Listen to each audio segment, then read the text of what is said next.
I am a woman, but my profession as a relationship expert have made me stand for both men and women. Domestic violence have been overrated by women.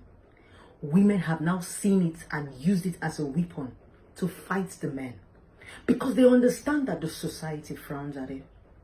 But there is one constant research that we have not done. One constant lie that we have continually lied to ourselves.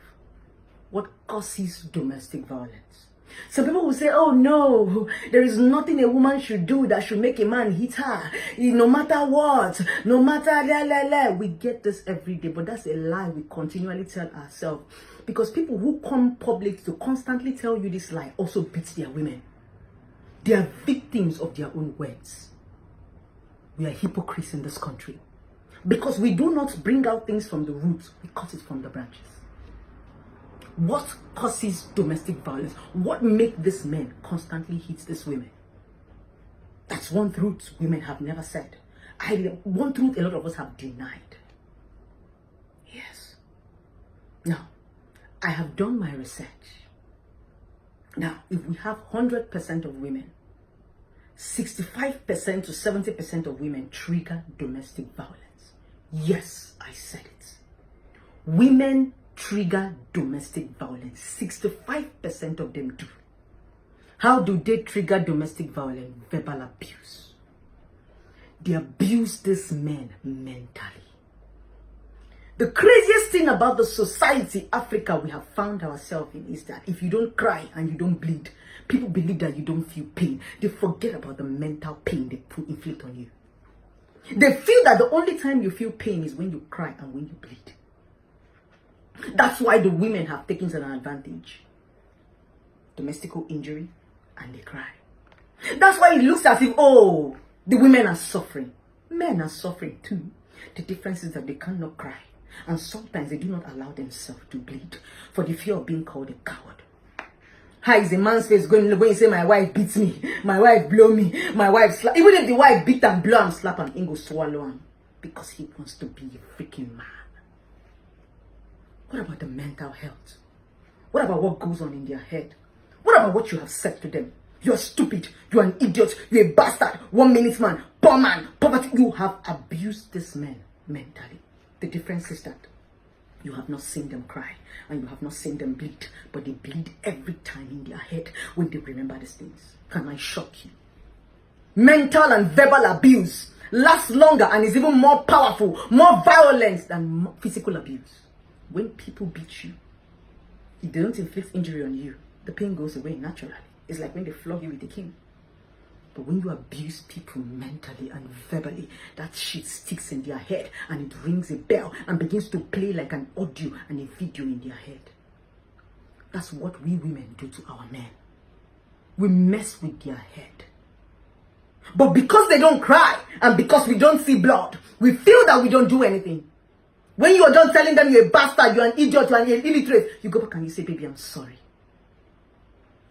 Let us be realistic and stop lying to ourselves. How many men have this patience to be able to condemn a woman, abuse them verbally without doing anything?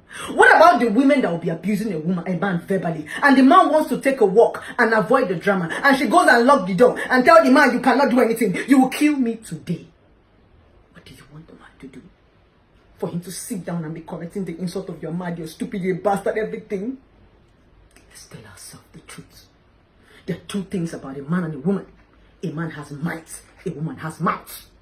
The only way a man can show he's a man is by raising his might, is by showing you how powerful he is. The only way a woman can show she's a woman is our mouth. No, we talk 247. We express ourselves more by talking, but men don't talk.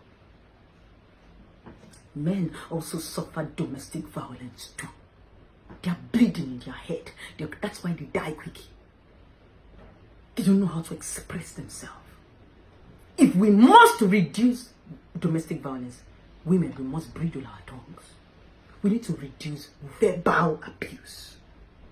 Yes, just that the law in this country does not have a law for that. You assault people, you call them names, you push them, you do a whole lot of things to them. And when they want to react by beating you, we tell them to be men, be a man. Why can't you be a woman and shut up your mouth? If you want a man to be a man and not beat you up, be a woman and zip your mouth. Men, hold your man, Women, zip your mouth. Yes. It's high time we begin to control our tempers. Men, control your temper. Do not hit your woman. Women, control your mouth. Stop running your mouth.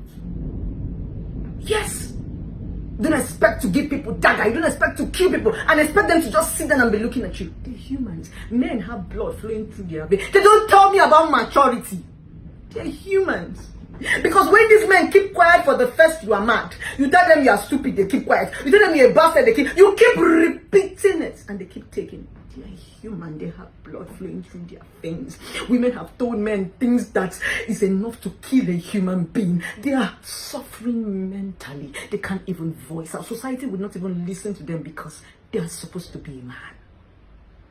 Women, please, I am begging you, if domestic violence must reduce, let us bridle our tongues. 65 of women who suffer domestic violence give the men verbal abuse. The remaining ones, it might just be a man trying to show his might, or a man just being wicked, or a man just being heartless. But 65 to 70% of women abuse men verbally. That's what causes domestic violence. Tell yourself the truth. Let us all work on ourselves. Be a man, you too be a woman. Oga, hold your might. Madam, shut up your mouth. This thing is supposed to be equal. Let it not be one-sided. Enough of that. Men are also human beings. Now, person born them too.